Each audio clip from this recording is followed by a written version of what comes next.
नमस्कार, मंडल news bulletin में आपका स्वागत है। आइए पेश करते हैं आज के कुछ प्रमुख व मुख्य समाचार। अब तक यदि आपने मंडल न्यूज के इस चैनल को लाइक व सब्सक्राइब नहीं किया है तो जल्द से जल्द इस चैनल को लाइक व सब्सक्राइब जरूर कर दें।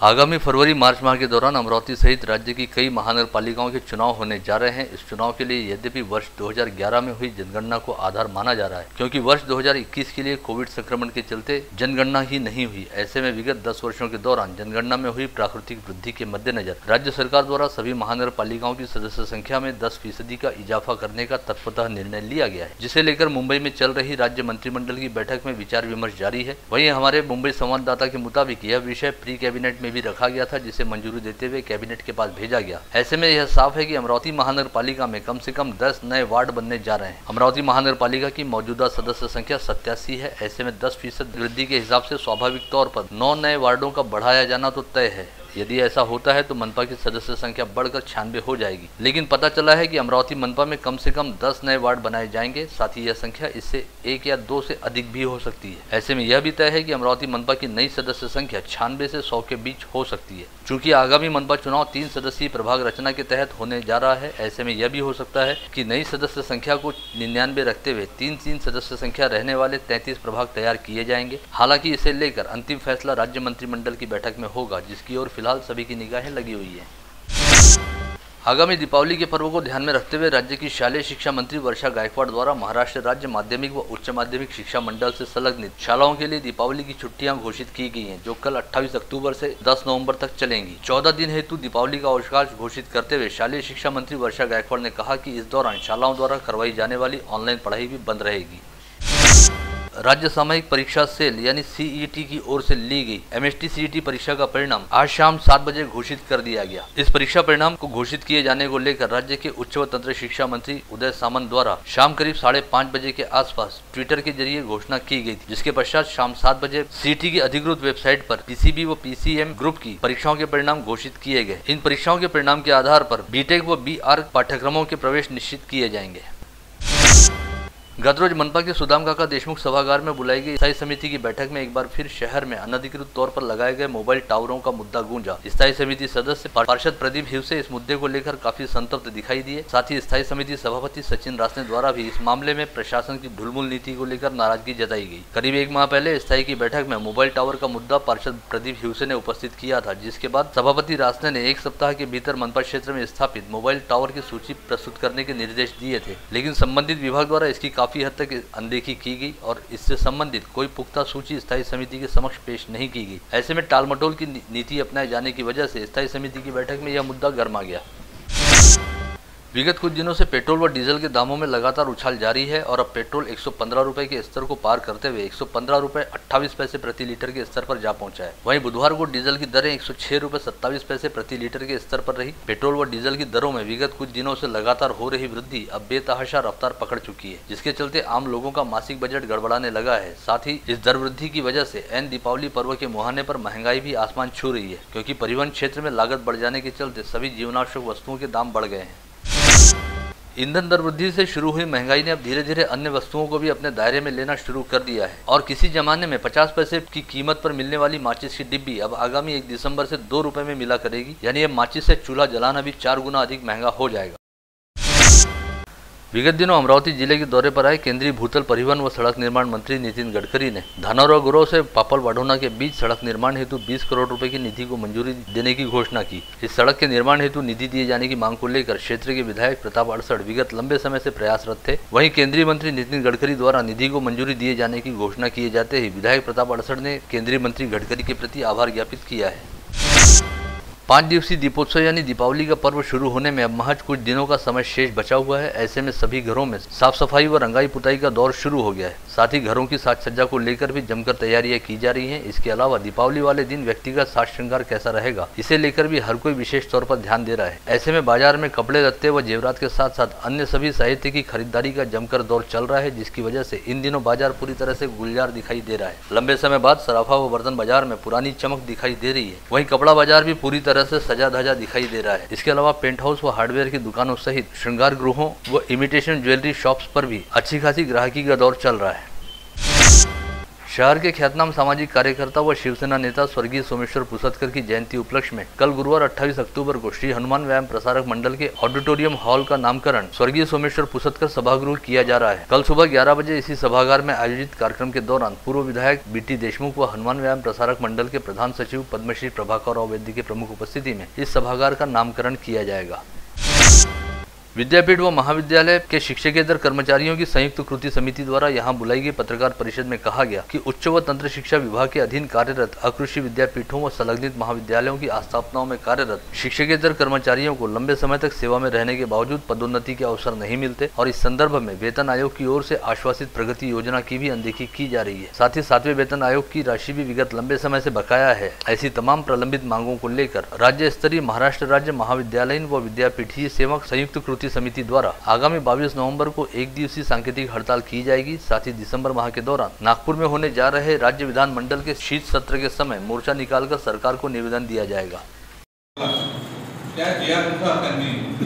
शासन निर्णय कोणतेही कारण न देता केवळ वित्त विभागाची मान्यता त्याला घेतली नाही या एका कारणावर ते रद्द करण्यात आले आणि ते रद्द केल्यामुळे काय झालं की ज्या लोकांना जे वरिष्ठ विद्यापीठी कारण त्यांच्या सेवेमध्ये पदोन्नतीची संधी नसल्यामुळे जे कुंठित त्याच्या सेवेमध्ये यायची याकरता शासनाने एक योजना राबवली की 12 वर्षाच्या निरंतर सर्व्हिस नंतर त्यांना कालपत्र व 24 वर्षाच्या सेवेनंतर त्यांना एक दुसरी कालपत्र अशा 2 प्रकारचे कालपत्र पदोन्नती त्यांनी दिल्या आहेत आणि त्या अचानक काढून टाकल्या आहेत। हा असा अन्यायकारक निर्णय अचानक घेतल्यामुळे इतर विभागांना सगळ्यांना लागू आहे, परंतु केवळ विद्यापीठामध्ये कार्यरत असलेल्या आणि संलग्नित महाविद्यालयामध्ये कार्यरत असलेल्या लोकांना ती काढून घेण्यात आली।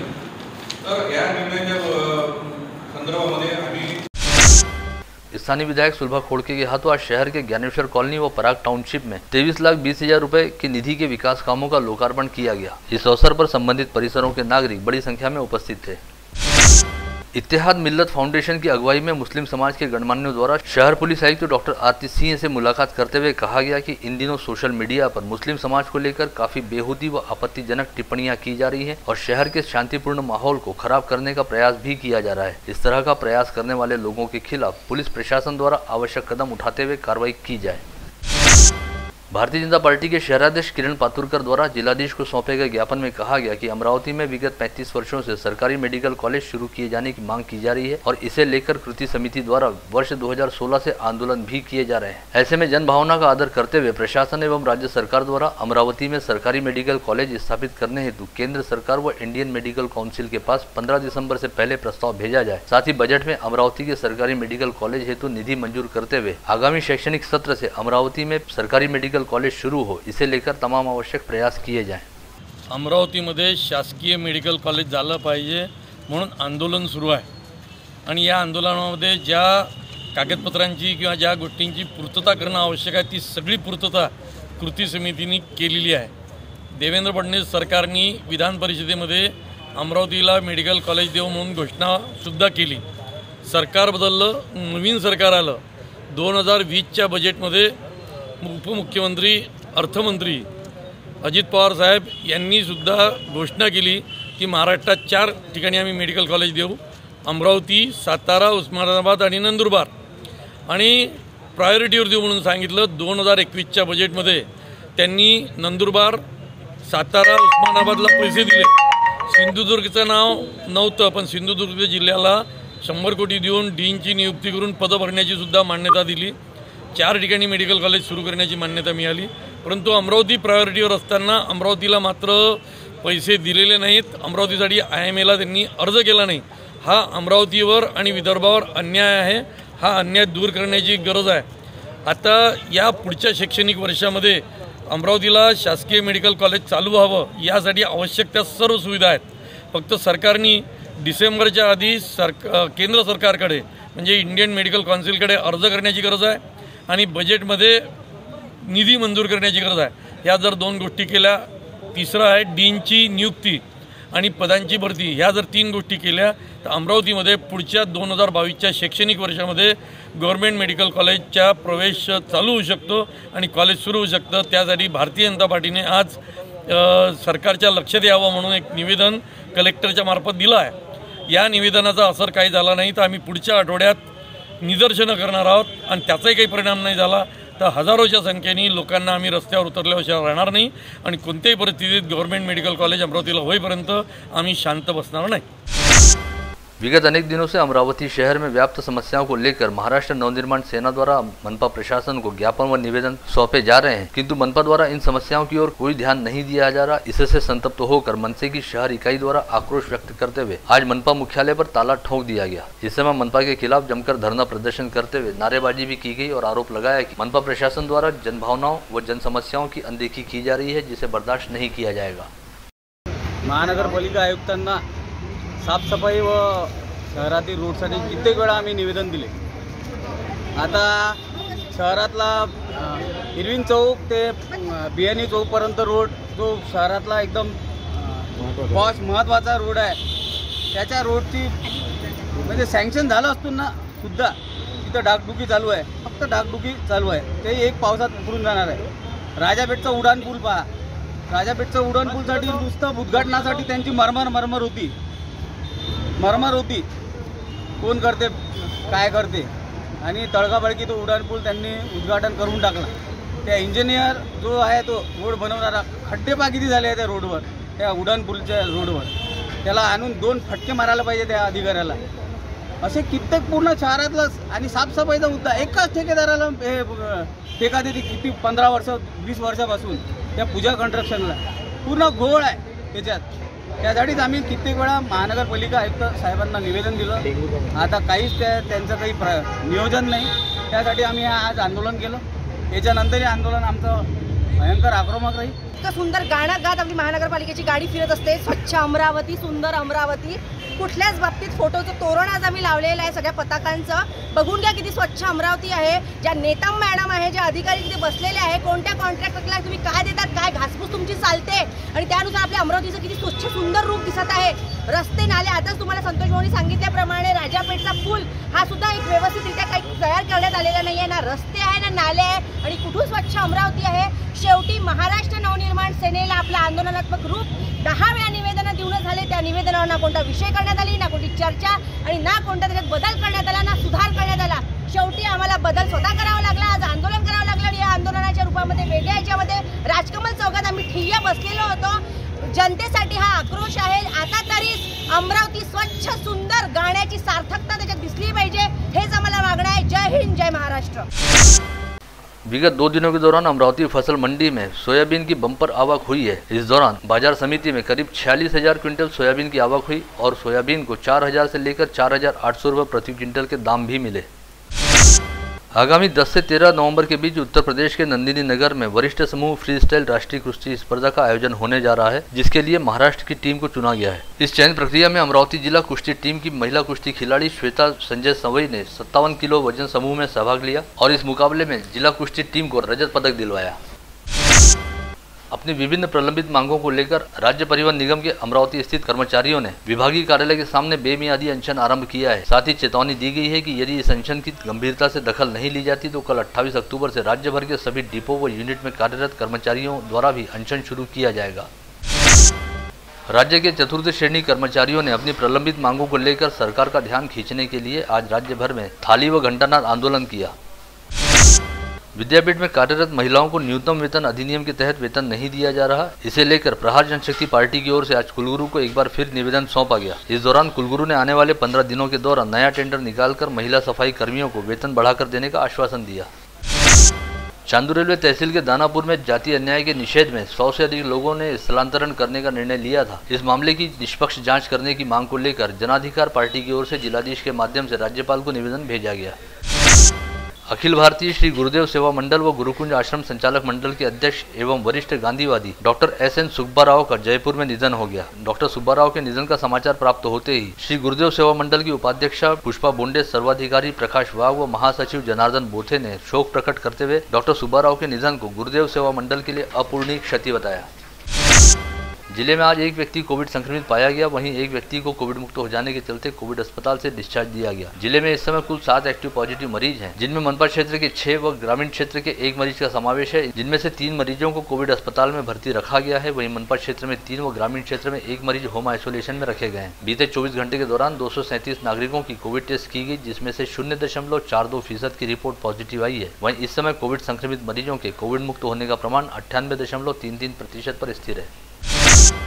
आगामी दीपावली पर्व के मद्देनजर शहर पुलिस आयुक्तालय की अपराध शाखा के पुलिस निरीक्षक अर्जुन ठोसरे ने गाइडलाइन जारी करते हुए सभी शहर वासियों से आतिशबाजी करते समय नियमों का पालन करने का आह्वान किया है, जिसके तहत कहा गया है कि नागरिकों द्वारा केवल ग्रीन पटाखों का उपयोग किया जाए ताकि वायु व ध्वनि प्रदूषण कम से कम हो।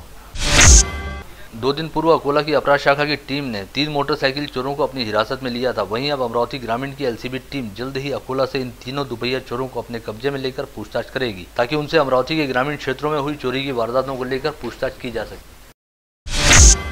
गाड़गीनगर पुलिस थाना अंतर्गत शेगांव राहटगांव मार्ग पर स्थित अस्पताल में रविवार की शाम 7:30 बजे सर्दी खांसी व बुखार से पीड़ित 15 वर्षीय नाबालिग लड़की अपने पिता के साथ अस्पताल गई थी, जहां पर डॉक्टर ने स्वास्थ्य जांच करने के नाम पर लड़की के पिता को बाहर बिठाया और नाबालिग लड़की के साथ अश्लील हरकत की। इस मामले की शिकायत मिलने के बाद गाड़गीनगर थाना पुलिस ने आरोपी डॉक्टर के खिलाफ पोक्सो अधिनियम के तहत अपराध दर्ज किया है। फिलहाल आरोपी डॉक्टर फरार बताया गया है। शहर पुलिस आयुक्तालय की अपराध शाखा की टीम ने मंगलवार को नागपुरी गेट परिसर से एक युवक के पास से देसी कट्टा व 2 जिंदा कारतूस बरामद किए। इसके अलावा खोलापुरी गेट परिसर से शोहेब अख्तर नाम के युवक को तलवार के साथ हिरासत में लिया गया। दोनों मामलों की जांच की जा रही है। फ्रीजरपुरा पुलिस थाना क्षेत्र में गत रोज महज 2 वर्ष की बालिका के साथ अश्लील हरकत किए जाने का मामला सामने आया है, जिसके बाद परिसर वासियों ने पुलिस थाने पहुंचकर आरोपी को शीघ्र पकड़ने की मांग की और पुलिस ने इसी परिसर में रहने वाले 52 वर्षीय राजेश पहाड़न को अपनी हिरासत में लिया। स्थानीय जिला व सत्र न्यायालय के न्यायाधीश एस अडकर की अदालत ने लूटपाट करने वाले 4 आरोपियों को दोषी करार देते हुए 8 साल के सख्त कारावास और 15-15 हजार रुपए के दंड की सजा सुनाई। खराला गांव निवासी पंकज पेठे अपनी एक महिला मित्र के साथ 3 दिसंबर 2016 को दुपहिया से चांदू रेलवे तहसील के मालखेड़ तालाब परिसर में जन्मदिन मनाने के लिए गए थे। वहां से वापस लौटते समय पोहरा निवासी विष्णु राठौड़, विलास आडे, विजय पवार व नरेश चौहान ने इन दोनों के साथ लाठी से मारपीट करते हुए उन्हें घायल किया और उनके पास रखे नगद व सोने के आभूषण लूट लिए थे। वलगांव पुलिस थाना क्षेत्र में पुसदा गांव अंतर्गत एक पिता द्वारा अपनी नाबालिग बेटी का विनयभंग किए जाने का मामला सामने आया है। नाबालिग की मां द्वारा दी गई शिकायत के आधार पर पुलिस ने आरोपी पिता के खिलाफ अपराध दर्ज किया है। महावितरण की ओर से बडनेरा व राजापेट परिसर में बिजली चोरों के खिलाफ कार्रवाई करनी शुरू कर दी गई है। महावितरण के कर्मचारियों ने 21 अक्टूबर से 26 अक्टूबर तक अलग अलग मुहिम चलाते हुए 6 बिजली चोरों के खिलाफ थाने में अपराध दर्ज कराए हैं। आप देख रहे थे मंडल न्यूज बुलेटिन। हमारे चैनल को लाइक करें, शेयर करें और हाँ, सब्सक्राइब करना ना भूलें। कल होगी आपसे फिर मुलाकात, तब तक के लिए धन्यवाद।